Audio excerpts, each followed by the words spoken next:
fire has gone out. It's 22 degrees below zero, and a howling wind is tearing at the walls of your home.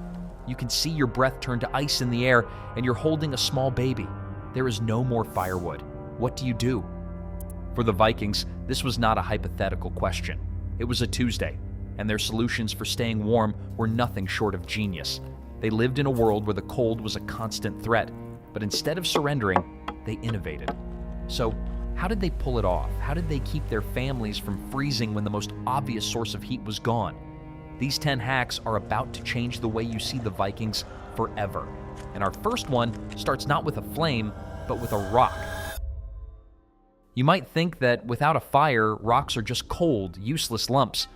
But for a Viking, a good stone was like a battery for heat.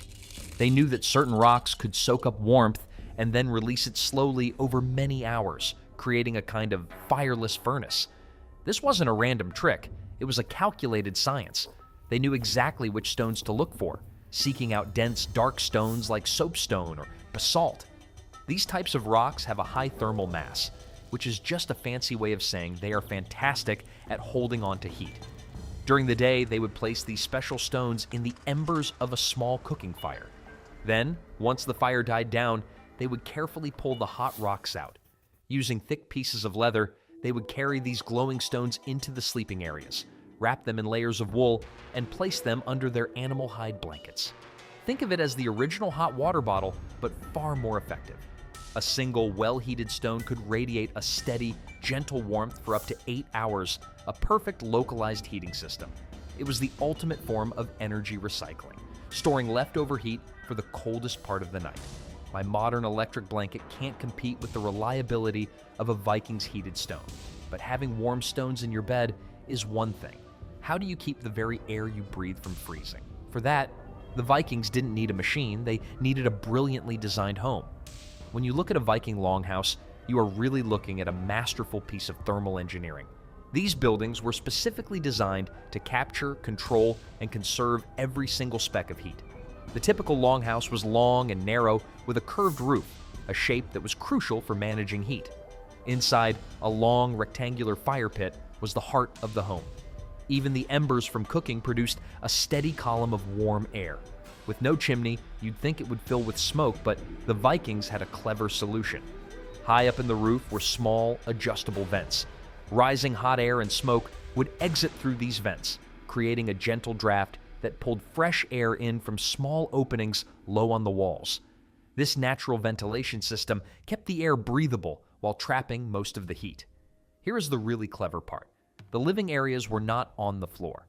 Instead, the Vikings built raised wooden platforms along the sides of the longhouse for sleeping and working. Since hot air rises, this simple design choice meant they were living in the warmest part of the room, a cozy layer of air several degrees warmer than the floor below. We spend fortunes on complex HVAC systems, but the Vikings managed airflow with nothing more than smart design. It is genius, but even the best designed house needs a heat source, and the Vikings had one that was alive, furry, and breathing. If you think having a cat sleep on your bed is cozy, imagine sharing your home with a dozen cattle. For the Vikings, this was a critical part of their survival strategy, turning their animals into living, breathing radiators. Most longhouses were divided into 2 sections under one roof. At one end were the human quarters, at the other, separated by a simple wooden partition, was the byre, where they kept their cattle and sheep. This wasn't just about keeping the animals out of the snow. A full-grown cow generates a tremendous amount of body heat, roughly the equivalent of a 1,000-watt space heater. With a whole herd packed together, the temperature in the animal section could be significantly warmer than the outside air. A good portion of that heat radiated directly through the shared wall, warming the human living space. It was a constant, steady source of gentle heat that required no fuel, just hay for the animals. The genius of this system is that it was symbiotic. The humans provided shelter for the animals, and in return, the animals provided precious warmth. Archaeological digs of longhouse sites clearly show this 2-part structure. This wasn't a smelly arrangement as we might imagine. The Vikings were practical, and the benefits of the warmth far outweighed any downsides. So they had living heaters on one side of the wall, but the wall itself was another incredible hack, an insulating blanket made from the ground beneath their feet. We wrap our houses in fiberglass or foam. The Vikings wrapped their homes in the one thing they had in abundance: the earth itself. Viking longhouses were often built with walls made of thick turf or sod. This was a deliberate choice for its incredible insulating properties. The Vikings would cut large blocks of turf from the ground, complete with tangled root systems, and stack them up like giant green bricks to form walls several feet thick. The secret is that the dense network of grass roots created thousands of tiny trapped air pockets. Trapped air is a fantastic insulator, meaning the heat generated inside struggled to escape, and the biting cold struggled to get in. A well-built turf wall had an insulation value that could rival some modern building materials. It was like living inside a giant grassy thermos. My cousin spent a fortune on spray foam insulation for his attic. The Vikings got superior results for free. These turf walls also had another amazing property: thermal regulation. During a sunny day, the thick walls would slowly absorb heat, then gradually release it back into the house at night. Visually, these houses looked like they were growing right out of the landscape. This was more than an aesthetic choice. It was a strategic one. A low-profile, earth-covered home was far less exposed to the relentless gale-force winds sweeping across the often treeless terrain. In a land of frequent raids, it also offered a degree of camouflage. But perhaps most importantly, there was a profound psychological comfort in being literally sheltered by the earth. It created a feeling of deep security, a fortress not just against the cold, but against the world outside. It was an advanced, eco-friendly design that used natural materials to create a remarkably warm and stable home. So the house itself was a fortress against the cold. But what about the people inside? Their secret weapon was something much softer and borrowed from their fluffiest companions. If you think your expensive winter coat is the peak of technology, you've never truly appreciated the genius of a sheep. The Vikings knew that wool was a miracle fiber. The real secret to their wool clothing was a substance called lanolin. Lanolin is a waxy grease produced by a sheep's skin, and the Vikings were careful to leave it in the wool. Why was that so important? Because lanolin is nature's waterproofing. It makes wool remarkably water resistant, so a cloak wouldn't get soaked in the rain or snow. This was a game changer, as staying dry is the first rule of staying warm. But wool's magic doesn't stop there. The very structure of a wool fiber has a natural crimp, creating millions of tiny air pockets that trap body heat. What's truly incredible is that wool retains its insulating properties even when it gets damp. Unlike cotton, which loses all its warmth, wool can absorb up to 30% of its own weight in moisture and still keep you warm. The Vikings mastered the art of layering, wearing multiple thin layers rather than one bulky garment. A fine inner layer wicked away sweat, a middle layer provided insulation, and a thick, oily outer cloak shielded them from the elements. This sophisticated, adaptable clothing system was perfectly suited to their harsh environment. So they had warm houses and incredible clothes. But the Vikings had another, far stranger trick up their sleeve for staying warm at night. And you won't believe what they put under their bed. Get ready, because this hack is not for the faint of heart. When you think of a cozy bed, you probably imagine soft sheets. The Vikings had a very different idea, one that involved manure. Yes, you heard that right. They created self-heating beds by harnessing the power of decomposition. This hotbed method was a surprisingly effective way to stay warm. The concept is simple. When organic matter like straw and animal manure breaks down, microorganisms go to work, and this process, called aerobic decomposition, generates a significant amount of heat. Now, we don't have direct proof they built these beds indoors, but they had everything they needed to do it, and their setup made it possible.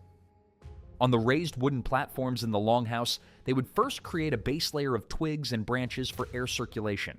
On top of that, they would pile a mixture of old straw, leaves, and animal manure.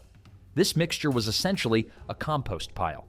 As it decomposed, the pile would start to heat up from the inside, raising the temperature of the bedding by 20 or even 30 degrees.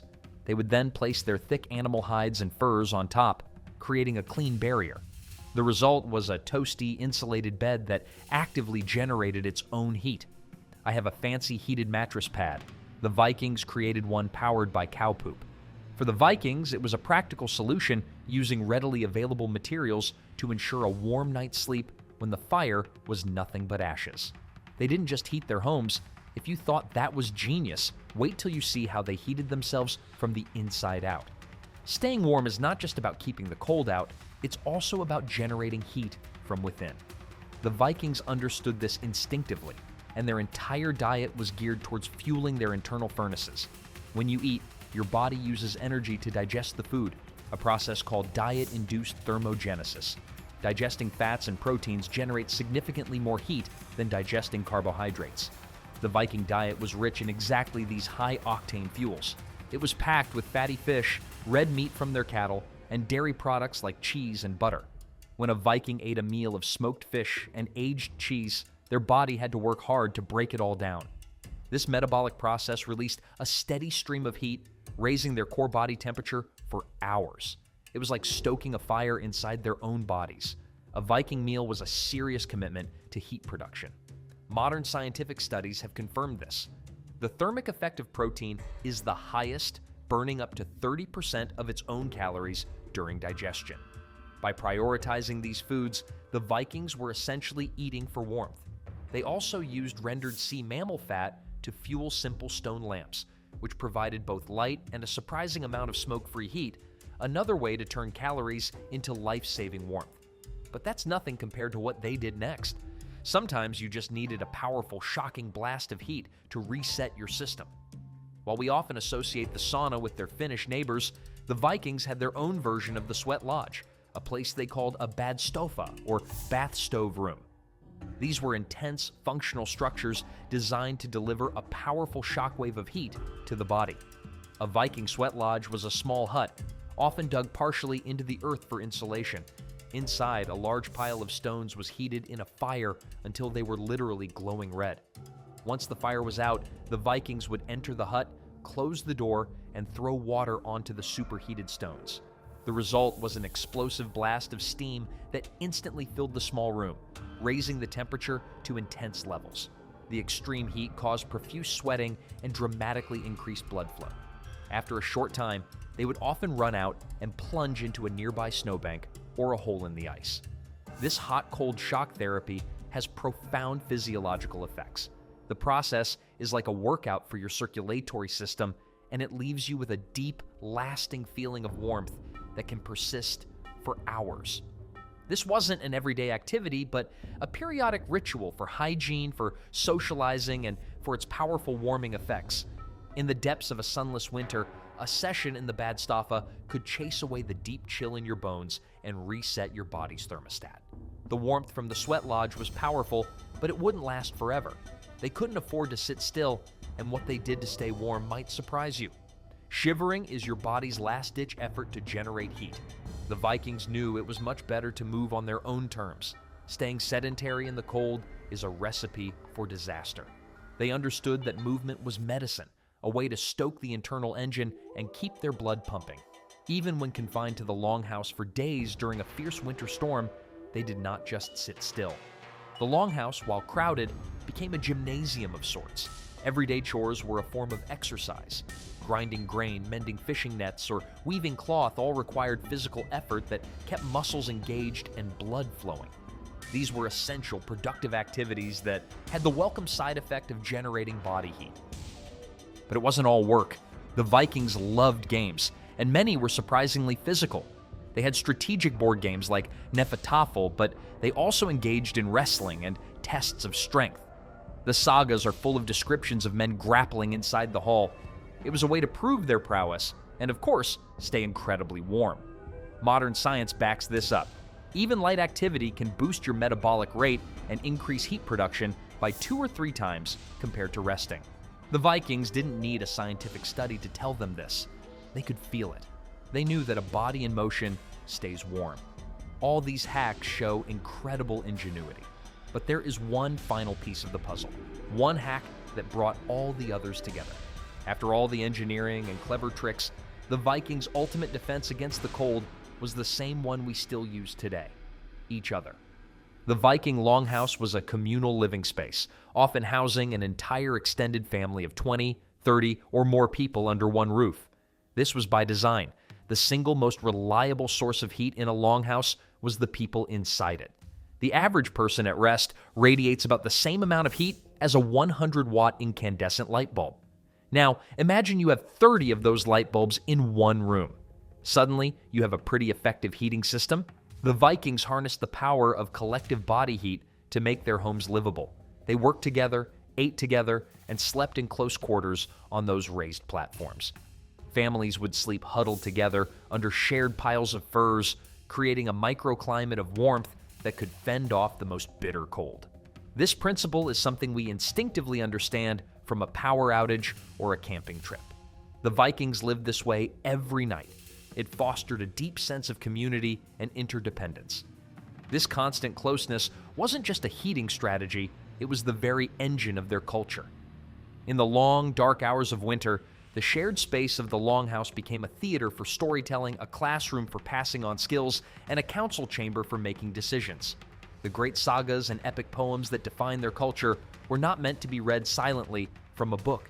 They were spoken aloud in the warm, smoky air, their power amplified by the shared experience. The cold forced them together, and in that forced intimacy, they forged the resilient, tight-knit bonds that allowed them to not just survive, but to thrive. Heat was life, and for the Vikings, the greatest source of both was each other. This communal warmth was the final layer in their complex heating system, the combined radiant heat of the community that filled the space and made it a home.